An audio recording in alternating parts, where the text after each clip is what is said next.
Chapter 5. Still on the river. "None of you can go," said Mamma the next morning. The children began to wail, but it did no good. "I'll get the ice and my groceries as quick as I can," said Mamma, "and Daddy will ask the man at the fish market to call a gas truck. As soon as I fill up with gas," said Daddy, "we'll start downriver. This is a bad place here, tied up to this piling." "Can we go in swimming?" asked Patsy. "No," said Daddy. "There's quicksand here. It's too dangerous."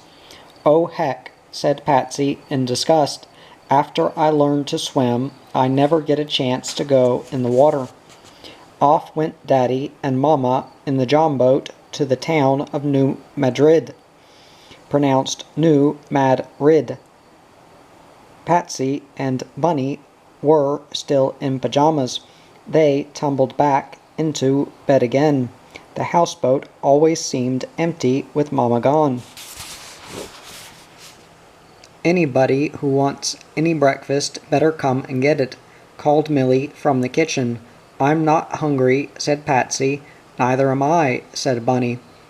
But they came out and ate just the same. Millie pulled Dan out of his cot and dragged him by one leg to the kitchen.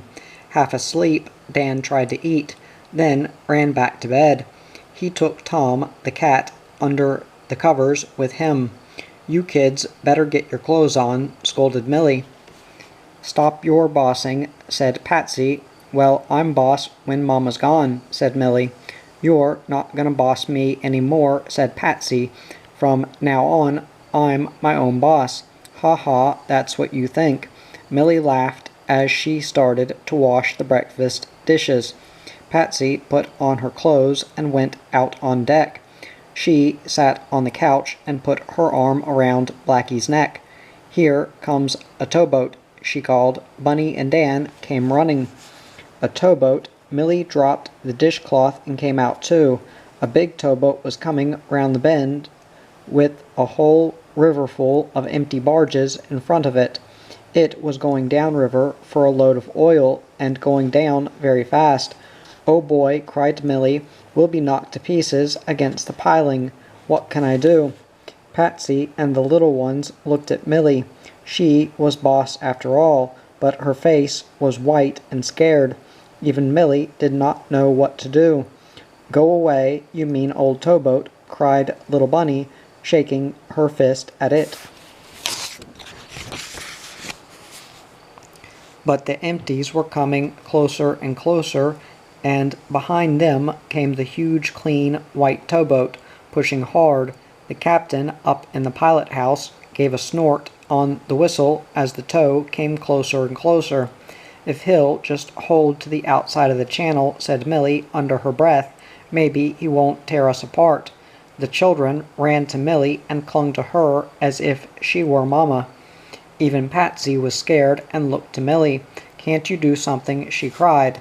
But there was nothing at all to be done, nothing but to watch, fascinated as the huge towboat scraped past and the great waves came rushing toward the defenseless houseboat.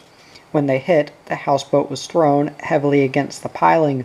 All four children were thrown off their feet and went sprawling. Dishes and pans fell inside, and furniture was knocked over. The next minute, the houseboat was pushed so far out that two ropes broke, the one from the stern to the piling, and the tow line from the cabin boat to the houseboat. The third rope from the bow to the piling still held, and the houseboat swung round and round. Out on the cabin boat, the chicken coop was knocked down. The door had burst open, and the chickens were thrown out. Some landed on top of the cabin, and others fell into the river. The children scrambled to their feet unhurt, just in time to see the towboat make the turning off Kentucky Point bar.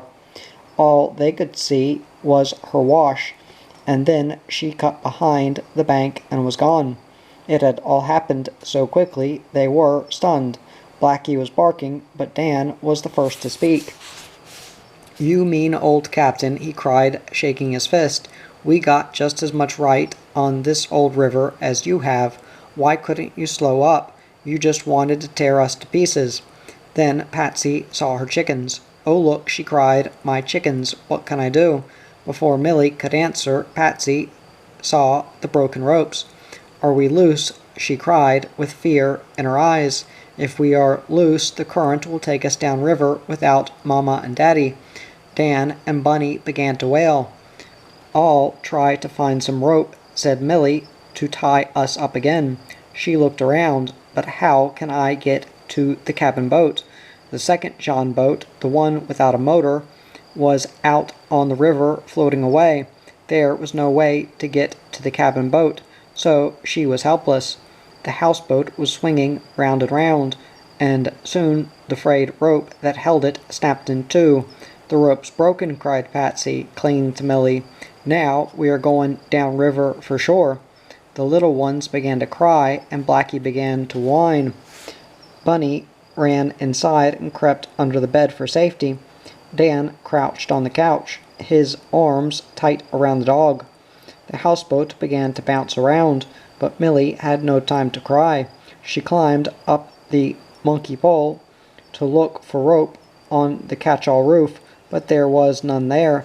Even if she found rope, she did not know how she could tie the houseboat up without a John boat to take her to land.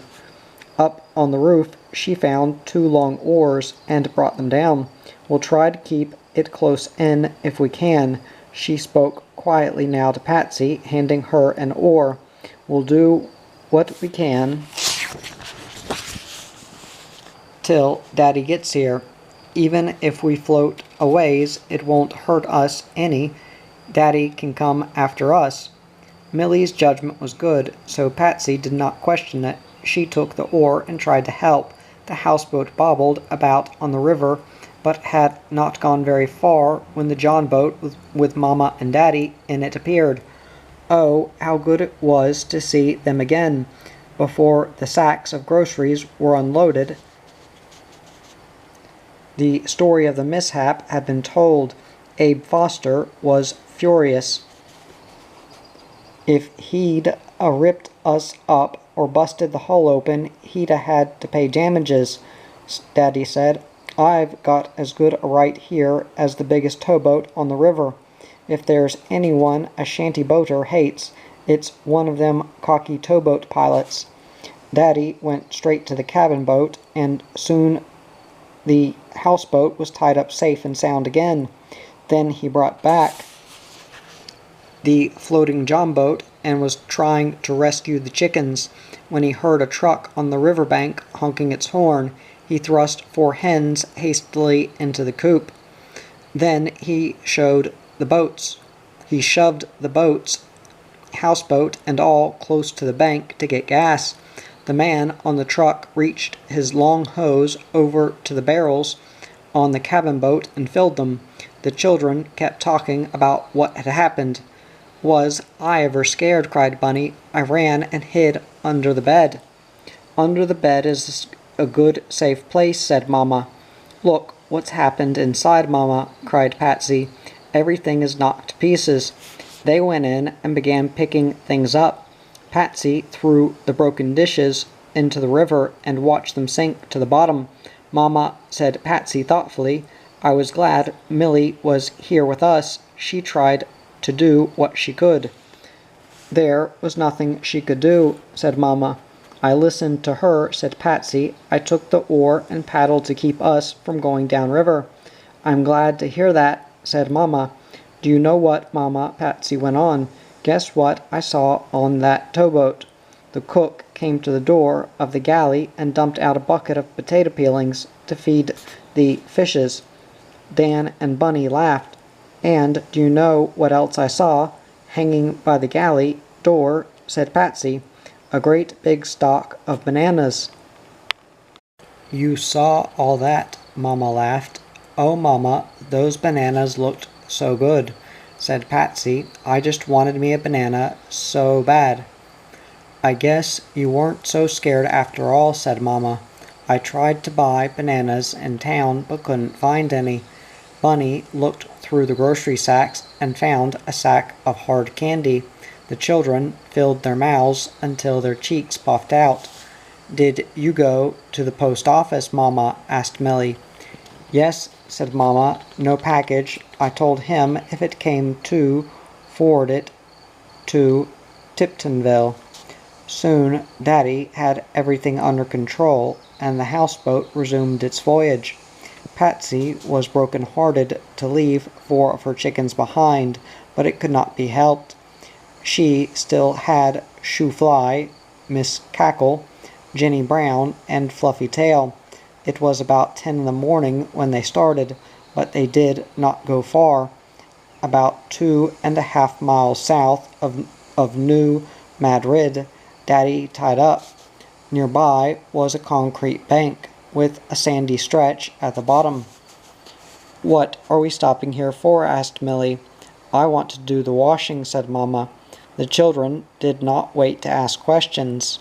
They jumped off the deck and started running up and down the concrete. They shouted and sang while Blackie pranced and barked. They acted as if they had never been on land before. The sun had come out, but it was still windy.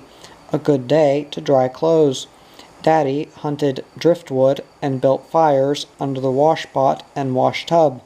Then he stretched the clothesline from the back porch post to a tree, while Mama and Millie washed. The children chased Blackie up the river bank. They found some hedge apples on a bushy tree. The apples were green and hard like walnuts, and the children wanted to eat them, but Mama made them throw them away. On the overhanging branch of an oak tree, Dan and Patsy practiced skinning the cat and other acrobatic stunts. Soon the clothes were blowing merrily in the breeze. The line, propped up with Mama's own precious clothes props, brought all the way from Illinois. Patsy stood by counting 5 dresses, 9 overalls, 12 shorts, 9 shirts, and 4 skirts. "And that's not all," added Mama, pointing to another pile. "Daddy caught some fish, and Mama fried them over the campfire on the sand." Eating outdoors was like a picnic. The sun came out good and hot, so the children put on their bathing suits and waded and splashed in the water. Patsy swam out and came back many times. Mama gave the children soap for baths. She washed all their heads, and they dried their hair in the sun. About 4 o'clock, Daddy got ready to move on. "We'll have to find a better harbor," he said. "We can't stay here. The wind would wash the houseboat up on this concrete and wreck it." Farther on, a good harbor was found, sheltered by high trees from the wind. It was rough that night, and the family heard the waves slapping against the hull all night long. But aside from fallen branches of trees, no damage was done. The next day was stormy and rainy, so they stayed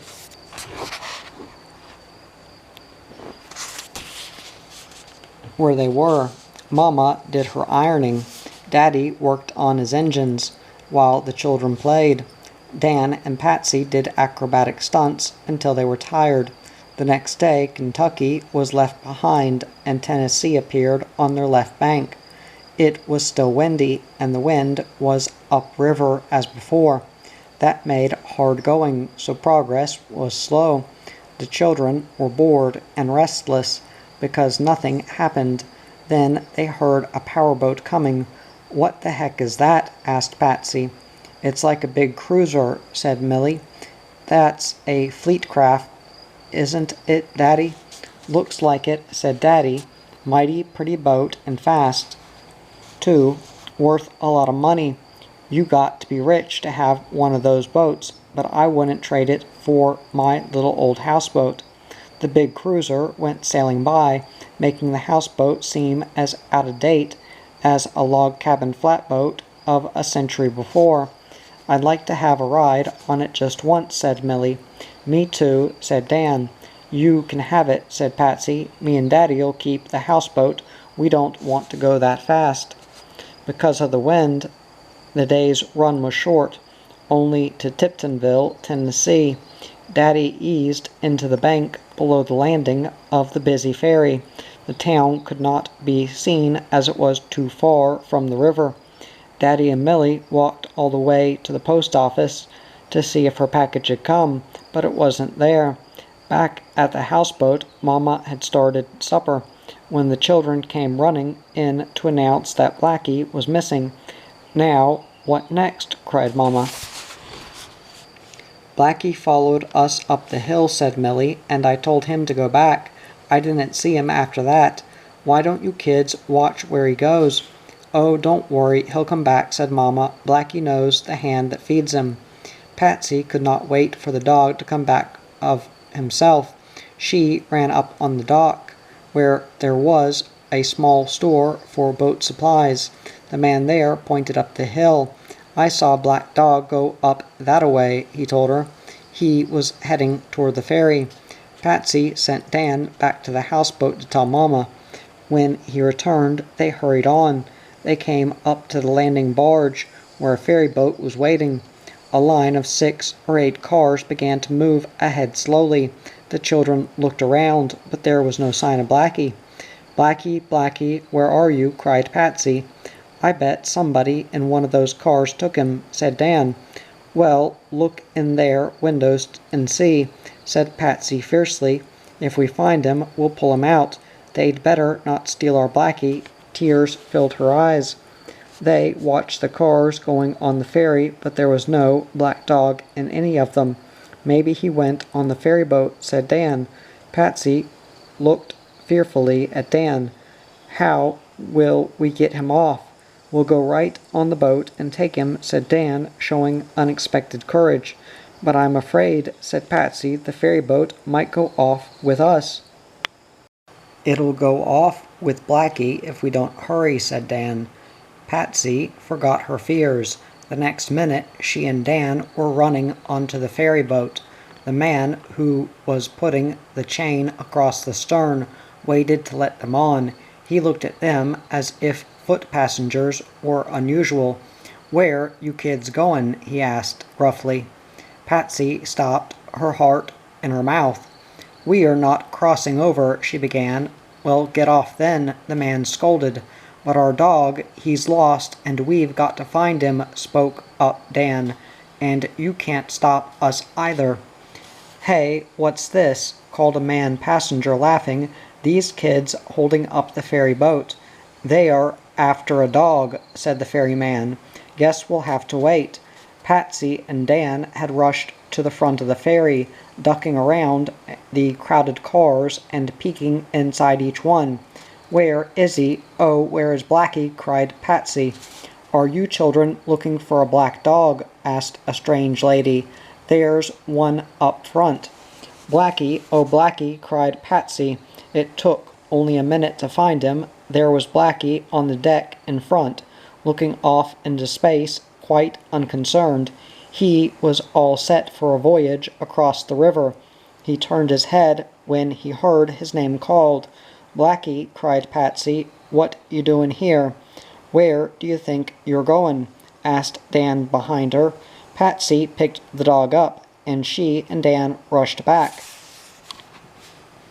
The ferryman held the chain up until they dashed through. "You found your dog, I see," he said. The man passenger laughed. "Now the kids are happy. They've got their pet back again." Patsy and Dan watched the ferry pull away. Then Patsy looked down at the dog in her arms. "Where you goin', Blackie?" she asked tenderly. "Were you goin' away and leave us?" "He wasn't going away," said Dan. "He just got mixed up. He thought he was on the houseboat going down river." "We'll have to watch him better after this," said Patsy. There were great rejoicing in the Foster family when Blackie was brought back and the story told. They all laughed about Blackie wanting to take a ride on the ferry boat. In the morning they were off again. Patsy thought now and then about her old home in a real house in River City, Illinois. The 2 short years of her life spent there now seemed like a dream. Even the memory of her best friends there was fading. She never talked about Jenny Cobb or the Kramer girls anymore. She never mentioned Pushcart Aggie or Jannie Miller and her Pearl, all that was buried deep in the short past of her childhood. The experiences of now and the present were so rich, she was not reminded of what had gone before. Now her life was the river, the great Mississippi River, which had claimed the souls of so many people before her, people of all kinds, of all ages and stations. The river was a mighty force that challenged human beings and dared them to meet that challenge. All her life now was bound up in the river. Some days she just sat on the deck and dreamed. In her mind was a confused jumble of impressions: willow trees and sandbars, wooded islands and towheads, snakes, turtles and fish, water birds in the shallows and land birds in the cottonwoods, pile dikes, asphalt banks and cave-ins, buoys and river lights and day marks. Once, when they stopped, she saw the bright eyes of a raccoon looking down from the branch of an overhanging tree. But Daddy would not let her get it for a pet. It was hard to remember the days of the week or what town they had been in or passed by. It was hard to remember where particular events had taken place. One day passed and another came. The foster family kept going without seeming intent on or purpose, just to keep going. Sometimes Patsy wondered if they would ever stop, and if she would ever live in a house again. Now she saw the people on the river banks with a fresh eye. She would see children stopping their play and staring as the houseboat went by. She would see a mother hanging the wash out on a line, but the line was tied to a little house with roses blooming over the doorway, and not to a houseboat. She would see the cars moving along the road with people riding in them, and now and then a train with people looking out the windows. She felt sorry for the land people now. They did not know what they were missing when they stayed in one place all the time. She pitied the children because they had only a yard or a few streets to play in, instead of a great river that went on and on even to the ocean. She knew they had stores and movies to go to, and some had television in their homes, but all that was stupid and dull beside the richness of outdoor life. Didn't they wish they could be on a boat like her, to stand on the deck and fish, to jump off the deck and have a swim? Didn't they know how exciting it was to live on a houseboat?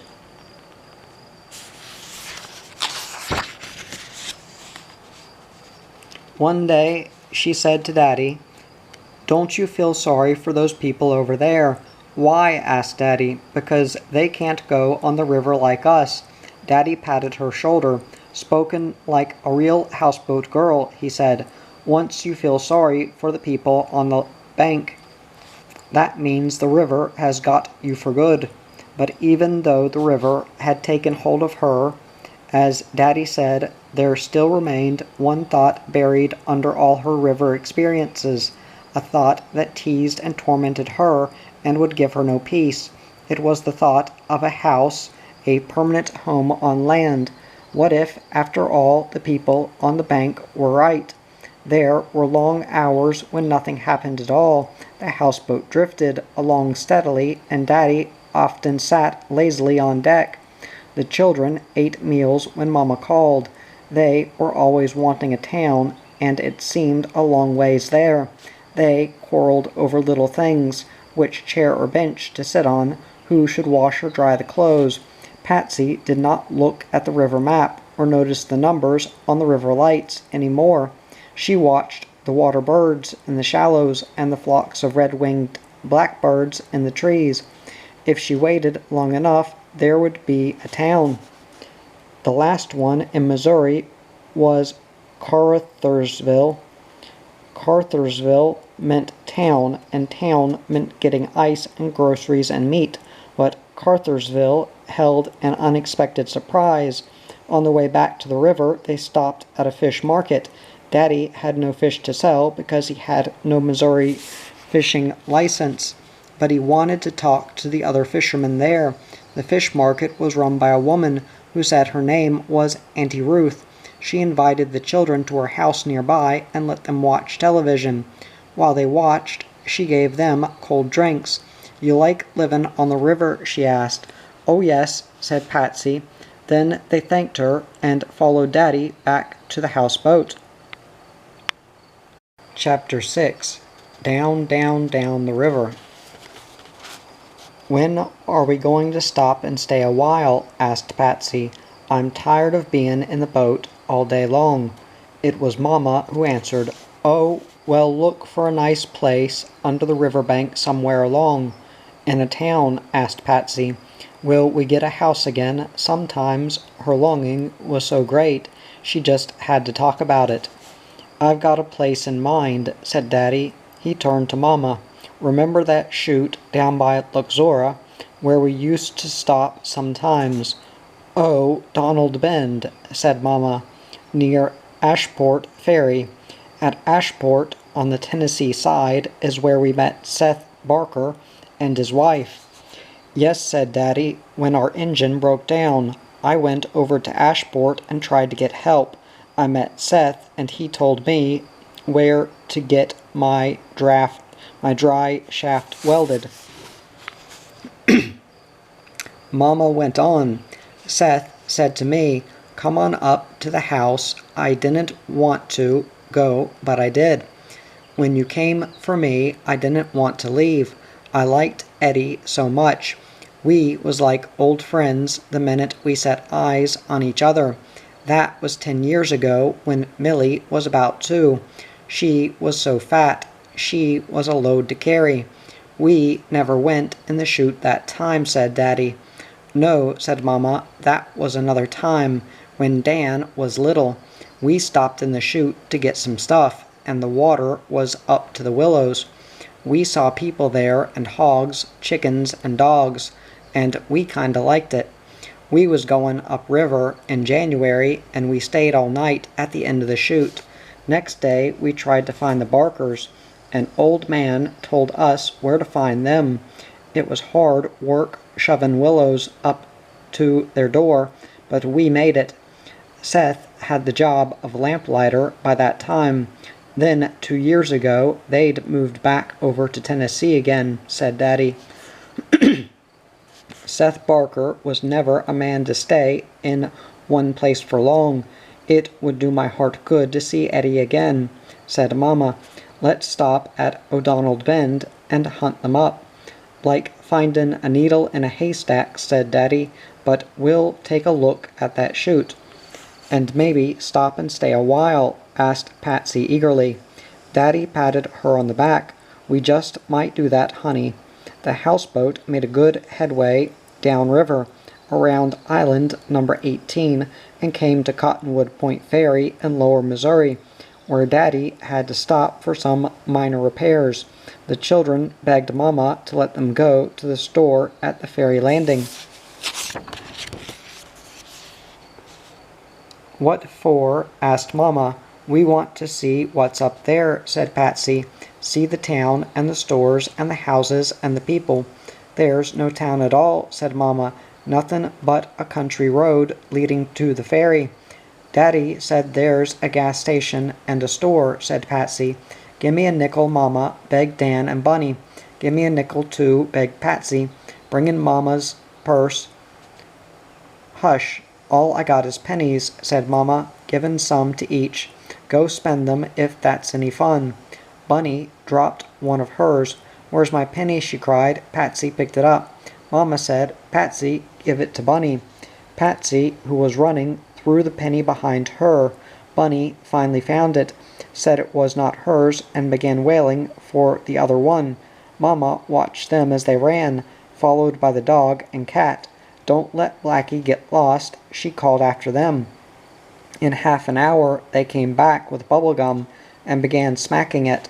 Suddenly Dan burst out, "I know what bubble gum's made out of." "What?" asked Patsy. "Dead horses," said Dan. "Oh," cried Patsy, "how horrible." She spat hers into the river. "Next time I'll buy gumdrops."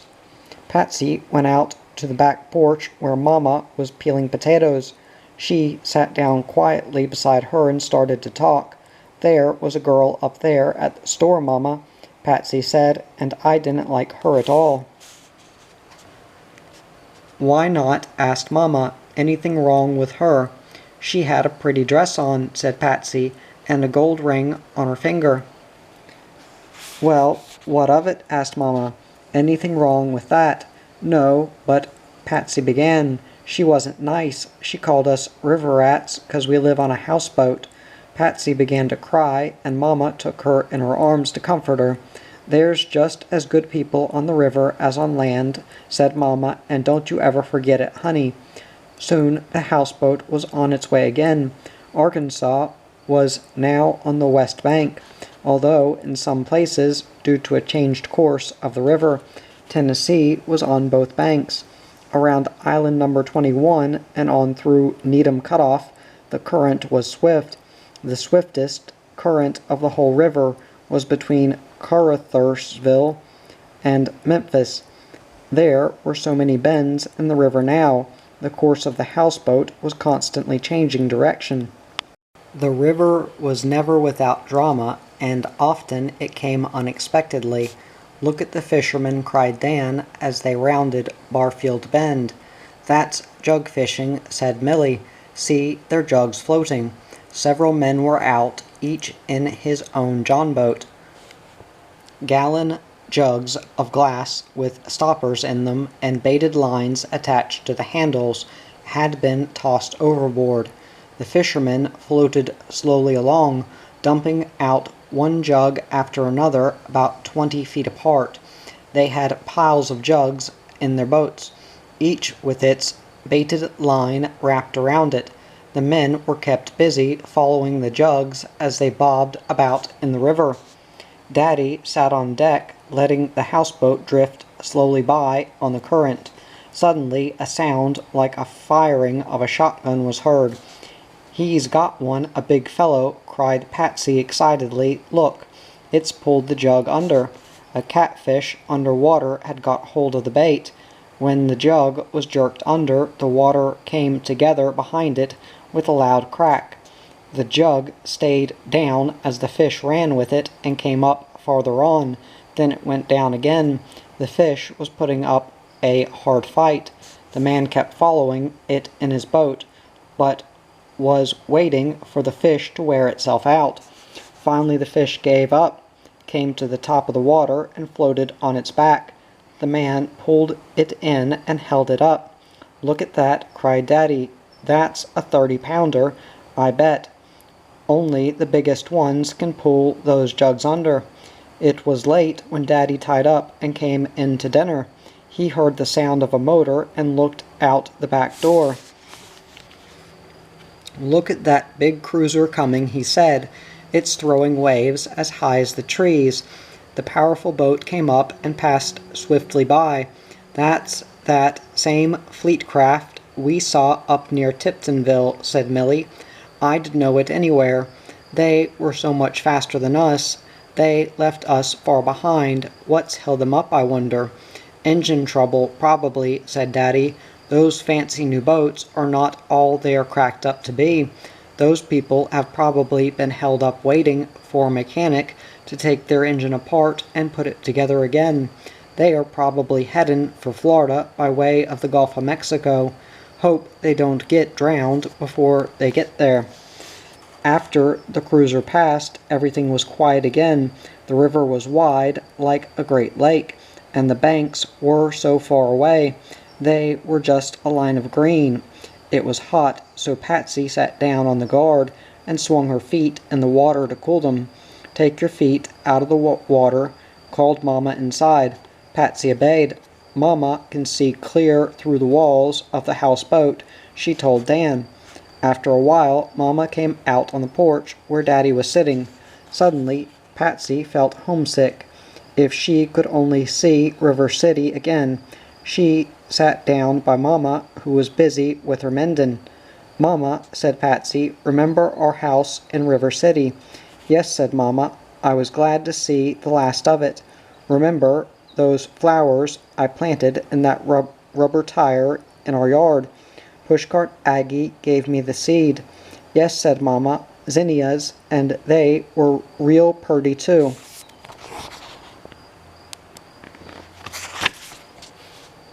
"But they died because you didn't water 'em. It was so hot last summer I could have fried an egg on our front steps any time." "River City's in a low hole," said Daddy. "It never gets a breath of air all summer long. That house was as hot as a furnace. If there's anything I hate, it's being cooped up in a house." "But don't you like a house, Daddy?" asked Patsy, "with a yard and flower beds and trees around it?" Daddy turned to look at the girl. "We've had 2 houses up there in Illinois, and I wouldn't give you a fish barge for either one of 'em. Why are you so crazy about a house, girl? You liked it on the river all along. I thought I brought you up to be a houseboat girl." "But in town," said Patsy, "there's something for children to do. You can plant seeds and watch 'em grow. You got friends to play with. There's movies to go to." "Yes," said Daddy, "in town my kids are on the go, and I don't know where they go or what they're doing. In town they might do mean things, break in stores or steal things." "I wouldn't," said Patsy. "Millie wouldn't, and Dan and Bunny wouldn't. We are all pretty good, Daddy." "My kids are not angels," said Daddy. "They'd go where anybody goes, especially Dan. He's worse'n a puppy dog." "When we've got you on the houseboat," said Mama, "we know where you are at. There's nothing like the river," Daddy went on. "I've tried other things. I worked in timber. I had a hog business. I did farming with a tractor. I worked in a factory in Detroit, Michigan, but I couldn't stick it. I'm a born fisherman. If I was down and out, I'd bum 50 cents off somebody and buy me a trout line and start fishing all over again." Patsy laughed. "I like fishing too, but still, a house is nice." "We made the mistake of staying in that house in River City for 2 years," said Daddy, looking at Mama. "That's the longest I ever lived on land since I was 18 years old. 2 years in a house, and that's what has spoiled this girl. And here I thought she was a real river pal of mine." "I still am." Patsy put her arm around his neck and hugged him. "It'll be nice to get back again, won't it?" Daddy looked at her startled. "Back again? Where?" he asked. "To River City. Why, we just come away." "I like being on the river for the summer," said Patsy. "It's a nice vacation. I told Jenny Cobb and the Kramer girls we'd be back by the time school starts." Daddy said again stubbornly, "We just come away. We won't talk about going back yet." There the subject ended. It was below the Barfield revetment, where the channel crossed the river to the Tennessee side, that Daddy spotted a sturdy boat with a closed cabin tied up to a tree near Wardlow Pocket Navigation Light. A man was coming down the bank to get into the boat. He stopped and looked when he saw the houseboat outfit coming down the river. As it came closer, he raised his arm and waved. "It's Seth Barker," Daddy shouted. "It's Seth Barker, or I'll eat my boots. He's out tending his lights." It was too good to be true. Daddy pulled in at the bank, and soon the 2 men were shaking hands. "If it ain't old Abe Foster," cried the lamplighter. "You're a sight for sore eyes. He came on board to see Mama and the children. It was a happy reunion, meeting an old friend." "I was keeping my eye open for you," said Abe Foster. "I figured I might see you if you still had this run. Where you livin' now, in Arkansas or Tennessee?" "We are at Ashport Ferry Landing in Arkansas," said Barker. "Got a houseboat now, but beached it up on that hill. I've got a 45-mile round trip to make, 16 lights, 14 kerosene, and 2 battery lights.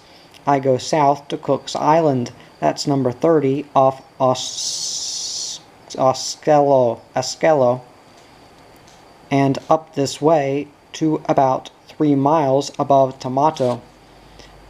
Where you folks headin' for this trip? Memphis, New Orleans, Mexico, the West Indies, or South America? Not so fast, said Foster. Not even to Louisiana. I can't understand all that French they speak there. I'd sure like to see Eddie again, said Mama, and show her how the children have grown. Seth Barker pulled Patsy's hair. Just like weeds, he said. He patted Dan on the back. Little Abe is sure gettin' big. We are headin' for O'Donnell Bend tonight, said Foster. Can we make it before dark? Better get a move on, said Barker. I'll tell Eddie so you two women can get together. He chugged off in his powerboat. It was getting dark when the houseboat passed the little town of Tomato, high up on the bank. A few lights could be seen in the windows of houses. The Arkansas banks were high here, with several cave-ins. In one place, a sinker barge was tied up to a heavy post.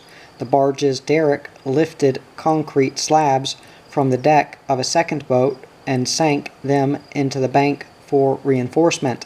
The men were working all night under a bright spotlight.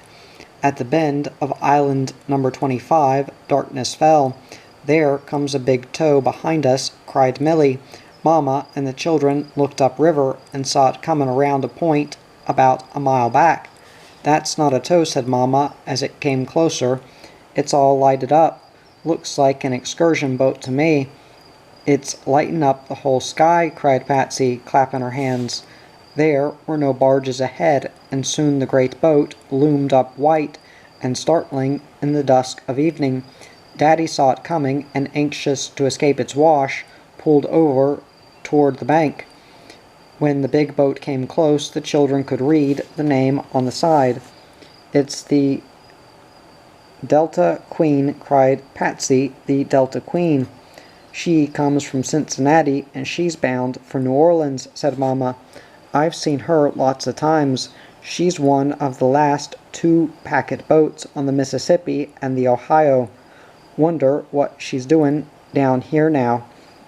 She makes most of her trips in the wintertime, taking people to Mardi Gras in New Orleans. All the children stared. The Delta Queen had 4 decks, and there were bright lights in all the windows. Music was playing, and they could see women in bright-colored evening gowns dancing with men in black coats. It was a beautiful and thrilling sight.